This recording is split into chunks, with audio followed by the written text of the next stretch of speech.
কিছু কিছু জিনিস আছে না, সব্বাইকে বলা যায় না। মানুষ ভাবে যে অনেককে দেখবে কোনো কোনো কারণে মানুষ অনেককে হয়তো অপছন্দ করেই থাকে, কোনো রিজন নিতে অপছন্দ করে থাকে। কারণ দেখো, সে তোমাকে যদি সবসময় হার্ট করে, তো তাকে কি সব কথাটা সেইভাবে বলা যায়? তো কিছু কিছু হয়তো সে ভাববে যে আমায় বলছে না মানে সে নিশ্চয়ই কোনো খারাপ কাজ করছে বা কী, তখন সব কিছু সবকে বলা যায় না, ঠিক আছে? তুমি যদি সাথ দাও, সমস্ত কিছু করো, তাহলে তাকে বলেও মন শান্তি। আর সে যদি সব কিছুতে রোক-টোক করে, তখন না তাকে বলে শান্তি নেই। তো হ্যালো এভরিওয়ান, আশা করছি তোমরা সকলে ভালো আছো এবং সুস্থ আছো। তো আরেকটি ভ্লগ নিয়ে তোমাদের সকলকে জানাই স্বাগত। আশা করছি তোমরা ভালো আছো, সুস্থ আছো। আমিও মোটামুটি আছি। আর ব্লগটা এখান থেকে শুরু করছি। তো ব্লগটা আজকে বৃহস্পতিবারে তরকারি করেছিলাম বলতে, এইদিকে সয়াবিন আলুর তরকারি মটরশুঁটি টমেটো দিয়ে, আর করা হয়েছিল পাঁপড় ভাজা, ভাত আর ডিম ভুজিয়া ছিল তারও আগের দিনে, তো সেটাই ছিল, আর করা হয় না। তারপরে এইদিকে বলতে গেলে তোমাদের সাথে একটুখানি শেয়ার করে দিলাম তো আমাদের ঘরে কাজ কত দূর এগিয়েছে, তো সেটাও তোমাদের সাথে শেয়ার করে দিলাম। তো তোমাদের সকলকে আবারও জানাই গুড মর্নিং। এটা হচ্ছে শুক্রবারের ভিডিও। তো ডিমের ঝোল, অমলেট করে তরকারি করা হয়েছিল, মটরশুঁটি তোমার টমেটো দিয়ে লাল লাল করে তরকারি তো দেখতেই পেলে। তো আর ভাত করা হয়েছিল। আর এটা হচ্ছে তোমার শুক্রবারে সকালে। আর তো বিছনা টিছনা গোছাবো, তো আর একটা জায়গায় যাওয়ারও আছে দরকারে। তো তোমরা সব কিছুই জানতে পারবে, তারপরে থাম্বনেলেও তোমরা হয়তো বুঝতেই পেরে গেছো তো কী টপিকে ভিডিও হচ্ছে। তো যাই হোক, তারপরে এদিকে যাবো বলতে আজকে মেডিকেলে, তো একটু প্রবলেম হয়েছে বলতে গেলে। আর এদিকে একটুখানি পিরিয়ডসেরই বলতে গেলে প্রবলেম। আর তোমার এদিকে মাকে বলেছিলাম তুমি ওটা দিয়ে যাবে, আর আমি আমার শ্বশুরবাড়ি এটা দিয়ে যাব। তো তারপরে তো মা বলতে গেলে ফোনে তো বেশি অভ্যস্ত নয়, আর এমনি তো যখন ভিডিওতে দেখো অনেক বলতে গেলে এ করেই ভিডিও করা হয় হাতে পাতে, যে মা আসো ভিডিওতে। মা খুব একটা আসতে চায় না, তো জোর করেই বলতে গেলে আনা। আর তারপরে এইদিকে বলতে গেলে তোমার ট্রেনে তো টাইম ছিল বলতে গেলে, ঘর থেকে বেরিয়েছিলাম তোমার ওই 9:30 দিক করে। তারপরে ট্রেনের টাইম 11:02, তো কতগুলো হাওড়ার ট্রেন চলে গেলো, তারপরে বর্ধমান কত কিছু চলে গেলো। এই ট্রেনটা আর যায় না, তো বসে বসে ওয়েট করে তারপরে আলটিমেটলি ছেড়েছে। তারপরে এদিকে তোমাদের একটু বাইরের ভিউটাও দেখিয়ে দিলাম। আর তখন নেমেছিলাম বলতে 12টা 12:30 নাগাদ এরকম নেমেছিলাম, তো শিয়ালদা স্টেশন। আর দেখতেই পাচ্ছ কত লোক। আর তারপরে যাচ্ছি এইদিকে। তারপরে এটা হচ্ছে শিয়ালদার মার্কেট। তো প্রায় এখানে বসে সমস্ত কিছু জামা কাপড় যাবতীয় যা টুকিটাকি সমস্ত কিছুই বসে বলতে গেলে। তো একটু করে তোমাদের সাথে শেয়ার করে দিলাম। আর কি বলো তো, তো আমি কি মা হতে চলেছি, তো তোমাদের সব কিছুই জানাবো। আর তো যাই হোক, তারপরে এদিকে একটু হসপিটালে এসেছিলাম, তো দরকার ছিল। আর এদিকে লাইন পড়েছিল আমার 11 নম্বর আর 3 নম্বরে, তো নামটা ছিল মানে রুমে। তো তুমি যেটা পারো দেখাতে পারো। প্রথমে 11 নম্বরে নাম দিয়েছিলাম, তারপরে মনে মনে ভাবলাম যাই 3 নম্বরটাও একবার নাম মানে লাইন দিয়ে আসি।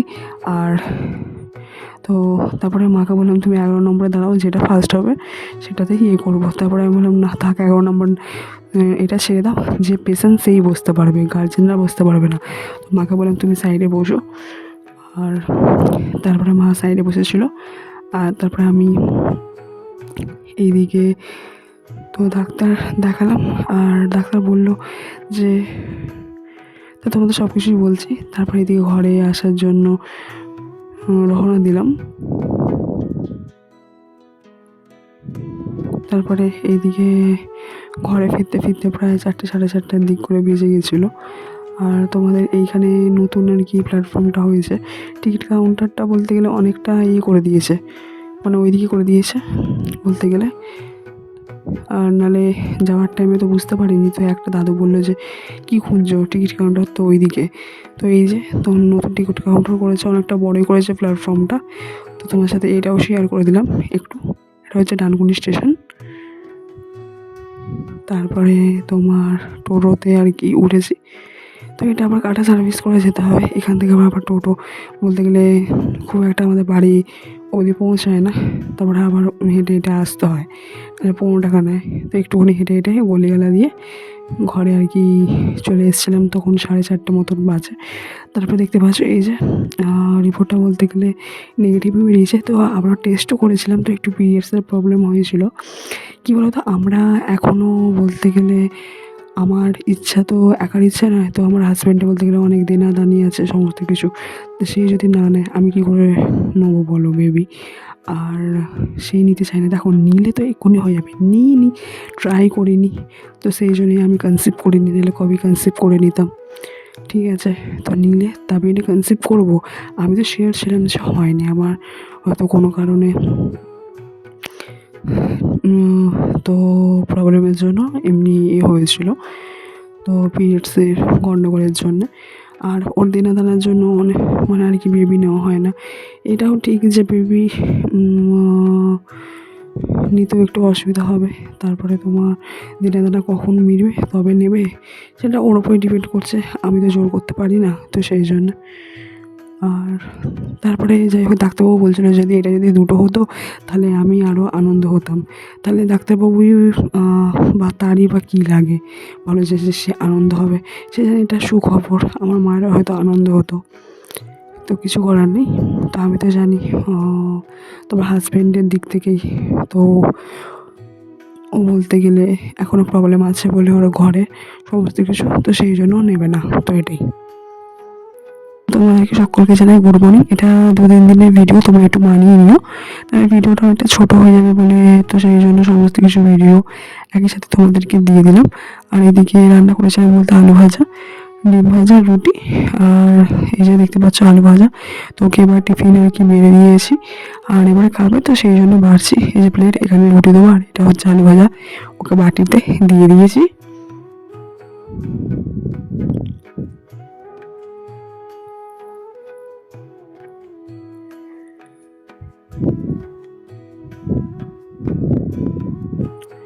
তারপরে এটাও হচ্ছে তারও নেক্সট দিন। তো তোমাদের সকলকে জানাই গুড মর্নিং। আর এটা হচ্ছে শনিবারের ভিডিও। আর বাপের বাড়ি যাবো, তো দরকার ছিল, তো বোনের আর কি ছেলের শরীরটাও খারাপ, তো ওকেও দেখার আছে। তোমার মাসিরও হঠাৎ করে শরীর খারাপ হয়েছে, তোমার মাসিকেও একটুখানি দেখা হয়ে গেলো বলতে গেলে। তো মাসি ঠিকই ছিল, তো শরীর খারাপ হঠাৎ হয়ে গেছে। আর যেদিনকে গেছিলাম সেদিনকে না ঘর থেকে বাইরে বেরাইনি, আমার নিজেরই তো শরীর খারাপ, আমি কী বা বাইরে বেরাবো। তো দেখলে 2 দিন ভিডিও পরপর দিতে পারিনি, মানে একই বুকের যন্ত্রণা। তার মধ্যে দেখো এটা ক্লিয়ার না হলেও অনেক কিছু হতে পারে, তো এটাও আমাকে দেখতে হবে, তো সব কিছু দিক দিয়ে দেখতে হবে, মেনটেন করতে হবে। তো একার সংসার কেউ দেখবে না, কেউ কিছু করবেও না, নিজের সংসার নিজেকেই করতে হবে। ঠিক আছে, কেউ কারণ নয় দুনিয়াতে, নিজে বাঁচলে বাপের নাম, তো এই হচ্ছে ব্যাপার। তারপরে বলতে গেলে দুনিয়ায় কেউ কারোর জন্য নয়, সবাই স্বার্থপর বলতে গেলে, সবাই আনন্দই পায় কিছু বলে। তো সেই অনুযায়ী বিশেষ করে শ্বশুর বাড়ির লোকেরা তো আনন্দই পায়, ভাবে যে হ্যাঁ মরে গেলেই আপদ যাবে, সমস্ত কিছু লুটে মুটে চলে নেবো, তো এটাই হচ্ছে সব থেকে বড় ব্যাপার। আর পরের মেয়ে না, তো সেটাই, নিজেদের ঘরে যদি কিছু হয় আগো ওগো মাগো, আমি তো কত ভুগেছি এখনো পর্যন্ত, মানে আর কি বলবো, রোগে ভুগে যাচ্ছি। তো এই বুকে ব্যথাটা দেখলে 2 দিন আগে তো ভিডিও দিতে পারিনি, খুব কষ্ট হচ্ছে বলতে গেলে। তো এখনও বলতে গেলে শরীর অনেকই খারাপ, উইক। তারপরে এদিকে চলে এসেছিলাম, প্রথম কী বলবো, দুটো রিস্কাওয়ালার সাথে ঝগড়া লেগে গেছে, দুটোই আর কি দাদু। আমি যে ঝগড়া করো না, দেখলে মায়াও লাগে, সেও আবার ওই দিকে চলে যাচ্ছিলো, একজনে বলছে আমি 1 ঘন্টা ধরে দাঁড়িয়ে আছি, আমি তুমি আমার রিস্কা। আজ তো ঘরে এসেছি, যা যা করবো তারপর থেকে তোমাদের সাথে সব কিছু শেয়ার করবো। দেখতেই পাচ্ছি কিছু হয়তো ক্যালাবেল করছে, আমাদের ঘরের সব মা, বাইরের সব মানে আশেপাশে মাসিরা দিদারা সব বসে রয়েছে। আর যা যা কাজ মানে করবো, যা যা যেইভাবে কাটাবো তোমাদের সাথে শেয়ার করবো। এই আমাদের এই কলপাড়ে বসে রয়েছি, ওইখানে একটা কল আছে, যে দেখো এই দেখো দেখতে পাচ্ছ দূরে, কিছু দূরে ওই যে মা সব দিদারা সব বসে রয়েছে ওইদিকে, এই দেখো। আর যাই হোক বললাম এইমাত্র, যা মানে আজ এত দূরই তোমাদের ভিডিওটা দিচ্ছি, আর কাল থেকে যা করবো, মানে আজকে যা করেছি কালকে ভিডিওতে আসবে। আর আমার চ্যানেলটিকে তোমরা please like comment share and subscribe করে দিও। ততক্ষণ তোমরা ভালো থেকে সুস্থ থেকো, দেখা হবে নেক্সট ব্লগে, বাই।